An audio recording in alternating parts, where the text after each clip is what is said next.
மக்களோட உற்சாகத்தை பார்க்கும்போது, மக்களோட உணர்வுகளை புரிந்து கொண்டு இந்த கூட்டத்தில் கலக்கும் போது நிச்சயமாக வருகின்ற காலத்தில் அனைத்து இந்திய அண்ணா திராவிட முன்னேற்ற கழகம் நிச்சயமாக ஆட்சி அமையும்.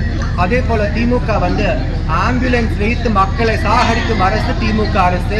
அதே போல எங்க சென்றாலும் பொய் வாக்குறுதிகள் நிறைவேற்றாம நாங்க 80% முடித்து விட்டோம்னு பொய் சொல்கின்ற பொம்மை முதலமைச்சரை மக்கள் அகற்ற தயாராகிவிட்டார்கள்.